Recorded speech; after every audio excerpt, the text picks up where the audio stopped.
Hi hello नमस्कार friends, स्वागत आहे तुमचं परत एकदा आपल्या चॅनलवरती. कशात तुम्ही सर्वजण, आशा करते तुम्ही सर्वजण मस्त मजेत असाल. तर आत्ता संध्याकाळची वेळ झालेली आणि मला करायचा आहे स्वयंपाक.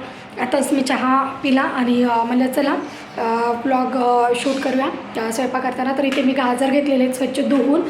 तर म्हणलं चला गाजराचा हलवा करूया का. तर बरेच दिवस झाले मी गाजराचा हलवा नाही केलेला आहे. म्हणलं सीझन संपायच्या आधीच भरभरून खाऊया. तर आज बनवते, परत अजून आणेल. तर 1 किलो गाजर आणलेलं आहे, त्याला स्वच्छ धुवून घेतलेलं आहे. आता त्याला किसून घेते.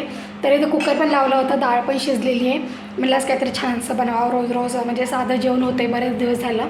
तर म्हणलं आता बघूया, आता तर गाजरचा हलवा आणि डाळ हे 2 बनवते.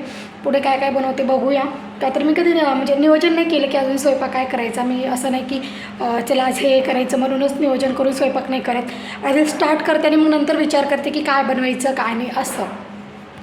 तर चला गाजर वगैरे खिसून घेते आणि बघूया पुढे मी काय काय बनवते. बरेच जण काय करतात ना, गाजरला छोटे छोटे कट करून ना कुकरमध्ये शिजवून घेतात, पण ती चव येत नाही व्यवस्थित, म्हणजे चांगलं नाही लागत. ते गाजरचा हलवा नसून तर ती गाजरची खीर होऊन जाते आणि चवीमध्ये बराचसा फरक पडतो. त्यामुळे शक्यतो ना असं 2 गाजर खिसूनच हात दुखायला लागला. गाजराचा हलवा तर सर्वांना खूप आवडतं, सगळ्याचंच फेवरेट असेल असं मला वाटतं. सगळ्यांचंच फेवरेट. आता आमच्या घरामध्ये मला आणि रुद्राला प्रचंड आवडतं. रुद्राच्या डोकं पण खातो माझा. पण हे जेवढं खायला स्वादिष्ट आहे, जेवढं छान लागतं खायला, जेवढं आवडतं ना, पण ह्याला बनवायला तेवढीच मेहनत लागते. 2 गाजर खिसूनच माझा हात दुखायला लागला. 1 किलो खिसायचे मला अजून. जेव्हा मी गाजर खिसत होते ना, तर मला बघून रुद्र म्हणतो की मम्मी वाव, तू आज गाजरचा हलवा बनवतेस, तू किती चांगली मम्मी आहेस. तर ही गोष्ट साहजिकच आहे की मुलांच्या आवडीचं जर काही बनत असेल की त्यांना मम्मी खूप चांगली वाटायला लागते. आणि जेव्हा मम्मी त्यांच्या आवडीचं बनत नसते तेव्हा मुलांना ती वाईट वाटायला लागते. तर माझं म्हणणं काय ना, आजकालच्या मुलांना ना मुलं ना आजकालची त्यांनी त्यांच्या आवडीनुसार आईवडील कसे आहेत ते ठरवायला लागलेले आहेत.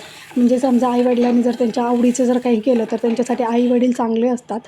जर त्यांच्या मनाविरुद्ध जर काही केलं तर आईवडील त्यांच्यासाठी वाईट असतात.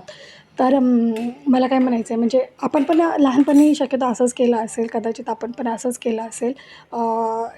पण जेव्हा आपण स्वतः आईवडील होतो तेव्हा आपल्याला आता छोट्या छोट्या चुका समजायला लागतात की आपण जेव्हा अशा छोट्या छोट्या गोष्टी आपण आईवडिलांना म्हणलं असेल तर तेव्हा त्यांना ते किती हर्ट झालं असेल.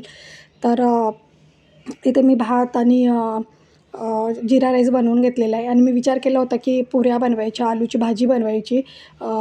पण काय झालं ना, मी गाजराचा हलवा खालती काकूला द्यायला गेले तर त्यांनी मला कढी आणि भाजी दिली. आणि रुद्राचे पप्पा बाहेर गेले होते खवा आणण्यासाठी. मी त्यांना खवा मागवला होता गाजरच्या हलव्यामध्ये टाकण्यासाठी. तर त्यांनी ना मुलांसाठी खायला घेऊन आले होते, पॅटीज घेऊन आले होते, कोल्ड्रिंक्स घेऊन आले होते. त्यामुळे मुलांचं पोट अर्ध्याच्या वरती तर भरलेलं होतं. त्यामुळे मग मी पुरी बनवायचं कॅन्सल केलं आणि आलूची भाजी बनवायची पण कॅन्सल केलं. फक्त मग मी नंतर 4 चपात्या केल्या, का तर मुलांचं पण पोट भरलेलं होतं. त्यामुळे आमच्यापुरतेच चपात्या केल्या होत्या. मुलांनी फक्त थोडा थोडा भात खाल्ला. तर हेच मला म्हणायचं होतं की मुलांसाठी ना आईवडील कधीच वाईट नाही करत, पण त्यांना त्यांच्या सवयीनुसार, त्यांच्या वागण्यानुसार त्यांना जज करतात, जी ही गोष्ट चुकीची आहे. तर प्रत्येकाच्या घरात असतात मुलं, लहान आहेत मी असं नाही म्हणत, पण त्यांना ते तिथल्या तिथे रोखलं पाहिजे. त्यांना समजवलं पाहिजे मुलांना की ह्या गोष्टी चुकीच्या असतात. आईवडील कधीच मुलांसाठी वाईट विचार करत नाहीत. हां, एखाद्या वेळेस कठोर बनतात, पण त्यात कुठे ना कुठे मुलांचा फायदा असतो. त्यामुळे आईवडील कठोर बनतात, पण मुलांना पण ही गोष्ट कळायला पाहिजे. आत्ता लहान आहेत, पण ही सवय पुढे जाऊन वाढायला नको, म्हणून तिथल्या तिथे आपण त्यांना समजायला पाहिजे. तर इथे बघा मी गाजरच्या हलव्यामध्ये खवा टाकते. खव्याने काय होतं ना की मस्त असं रिच टेस्ट येतं आणि एकदम क्रीमी असं गाजराचा हलवा बनतो आणि मला खवा टाकलेला गाजराचा हलवा खूप आवडतं. जर खवा नसेल ना तर आपण फुल क्रीम दूध यामध्ये यूज करू शकतो किंवा साय पण टाकू शकतो भरपूर असं. तर खवा टाकायची गरज पडत नाही. तर इथे मी आलूच्या भाजीसाठी तयारी केली होती, तर ते मी साईडला ठेवते. तर इथे बघा मी काकूने मला भाजी आणि कढी दिलेली, त्यामुळे मग मी आलूची भाजी कॅन्सल केली आणि पुऱ्या पण कॅन्सल केल्या, चपात्या बनवल्या. तर मस्त असं ताट तयार झालेलं आहे जेवणाचं. जिरा राईस, भाजी, कढी, गाजराचा हलवा, वरण. तर या तुम्ही पण जेवायला. तर तर हा नेक्स्ट डेचा व्हिडिओ आहे. तर घरातली सगळी कामं आवरली, डोगूला झोपवलं मी. तर काल जेवण वगैरे केलं, त्यानंतर काही शूट वगैरे केलं नाही. तर मी इथे खवा मागवला होता काल, अर्धा किलो मागवला होता. थोडंसं मी गाजरच्या हलव्यामध्ये टाकलं होतं आणि त्यानंतर आता इथे मी बनवणार आहे याचे गुलाबजामुन. बरेच दिवस झाले गुलाबजामुन नाही बनवले होते. तर म्हणून म्हणलं चला गुलाबजामुन बनवूया. तर याला फ्रीजमधनं मी काढून 1 तासभर झाला आहे.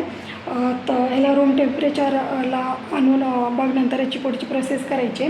तर इथे बघा, तर याला अजून थोडा वेळ लागेल, तासभर झाला, जरा घट्टच आहे. माझ्याकडे मैदा नाही आहे, मी गव्हाचं पीठ यूज करून बनवणार आहे. फर्स्ट टाईमच बनवणार आहे, तर बघूया बिघडतात का बनतात. मी गव्हाचं पीठ वापरून कधी गुलाबजामुन नाही बनवले, पण आज मी बनवणार आहे. मला तुमच्यासोबत पण शेअर करते. जमले तर खूप हेल्दी, नाही जमले तर मग काय, खव्याचं नुकसान होणार आहे, दुसरं काही नाही. तर इथे बघा, याला ठेवते अजून तासभर असाच आणि मग नंतर पुढची प्रोसेस कर. फ्रीजमध्ये ठेवल्यावर खवा घट्ट होतो, मग त्यामुळे आधी गुलाबजामुन बनवायच्या आधी 2 तास आधी तरी आपण याला, म्हणजे तास दीड तास आधी तरी आपण याला बाहेर काढून ठेवायचे, म्हणजे जेणेकरून त्याचं टेक्स्चर जे आहे ना एकदम पिठासारखं व्हायला पाहिजे. तर बघू शकता तुम्ही व्हिडिओमध्ये. तर यामध्ये ना मी थोडं थोडं करून गव्हाचं पीठ टाकते आणि गव्हाचं पीठ यूज करून मी पहिल्यांदाच गुलाबजामुन बनवते. का तर मी मैदा यूज करत होते, तर मैदा नव्हतं माझ्याकडे. आणि मैदा असलं तरी आपण गव्हाचं पीठ यूज केल्याने काय होतं ना, की हेल्दी असतं, मुलांच्या पोटात वगैरे दुखत नाही. लहान मुलांना कधी कधी म्हणजे मैदा, कोणत्या मुलांना मैदा पचायला कठीण जातं. त्यामुळे मी म्हणलं चला आज मैदा नाही आहे तर आपण गव्हाचं पीठ यूज करूया. आणि त्यामध्ये ना एकदम असं आपण चपातीला कसं पीठ मळतो ना, तसं आपल्याला एकदम सॉफ्ट असं मळायचं आहे. आणि मी अंदाजेच टाकलेलं आहे, असं काही मेजरमेंट घेतली नव्हती. आणि एकदम असं तयार कसं झालेलं आहे हे बघायचं असेल तर आपण एक गोळा करून बघितलं, त्यावर कुठेच क्रॅक नव्हता. याचा अर्थ असा आहे की गुलाबजामुनसाठी पीठ रेडी झालेलं आहे. आणि इथे मी रेग्युलर जसं आपण गुलाबजामुनसाठी पाक करतो तसंच करून घेते. आणि मी कुठल्याच गोष्टीचं मेजरमेंट करत नाही, मी अंदाजे सगळ्या गोष्टी यूज करत असते आणि ते परफेक्ट होतात. का तर ते सवय झालेली असते रेग्युलर स्वयंपाक करून, तर त्यामुळे मी अंदाजे यूज करत असते सगळ्या गोष्टी. तर आधी पहिले मी थोडेसे गुलाबजामुनचे गोळे टाकलेले आहेत. मला असं वाटत होतं की आतमध्ये जाऊन ते फुटतील काय, तर काहीही झाले नव्हते. गुलाबजामुन एकदम परफेक्ट झाले होते आणि टेस्टमध्ये एवढा छान लागत होते ना, पॅकेटपेक्षा ना खव्याचे गुलाबजामुन खूप छान लागतात. आणि यात असं वाटत नव्हतं की यात गव्हाचं पीठ यूज केलेलं आहे. खायला खूप टेस्टी आणि एकदम सॉफ्ट आणि तोंडात ठेवल्या विरघळणारे असे गुलाबजामुन झाले होते. तर तुमच्याकडे जर मैदा कधी नसेल, खव्याचे बनवायचे असेल, तर गव्हाचं पीठ नक्की यूज करा. एकतर ते हेल्दी पण होतं. तर इथे ना मी सगळे गुलाबजामुन जे आहेत ना तळून घेते. आणि एकसुद्धा गुलाबजामुन फुटलेला नव्हता, सगळे असे परफेक्ट झाले होते, बघू शकता. मस्त असे छोटे छोटे क्यूट्स असे गुलाबजामुन इथे बनवून तयार झालेले आहेत. आणि हे सगळे गुलाबजामुन आता मी पाकमध्ये टाकते. आणि पाक एकदम गरम नाही आहे, उकळतं नाही आहे, थोडं कोमट झालेलं आहे. आणि त्यामध्ये मी हे गुलाबजामुन टाकते. अरे कुठे पळत आहेत हे. आणि मग त्यानंतर मस्त असं झाकण लावून 2 मिनटामध्ये हे गुलाबजामुन तयार होतात पाकामध्ये टाकल्या. पॅकेटचे जे आणतात ना त्याला थोडा वेळ लागतो, 2 तास लागतात. पण हे लगेच तुम्ही त्यातला उचलून खाऊ शकता, एवढे लगेच सोक झालेला असतो त्यामध्ये पाक सगळा. तर मस्त असे झालेले आहेत आणि एकदम मस्त. तुम्हाला मी दाखवते यातलं लगे एक गुलाबजामुन काढून दाखवते. मस्त असा स्पॉन्जी ज्युसी, जसा मार्केटमध्ये भेटतो तसा सेम झाला होता. तर तुम्ही पण नक्की ट्राय करा गव्हाचं पीठ टाकून, किंवा तुम्ही यूज पण करत असाल. मी फर्स्ट टाईम केले होते आणि मस्त झाले होते, रिझल्ट छान आला होता. जर तुम्ही कधी केलं नसेल तर नक्की करून बघा असा. तर बघा, मस्त असं गुलाबजामुन झालेलं आहे, एकदम सॉफ्ट, तोंडात टाकल्या विरघळणारा आहे. तर कसा वाटला आजचा ब्लॉग, आजच्या रेसिपी, कमेंटमध्ये सांगायला विसरू नका. भेटूया नेक्स्ट व्हिडिओमध्ये. तोपर्यंत बाय, टेक केअर, काळजी घ्या, स्वस्त.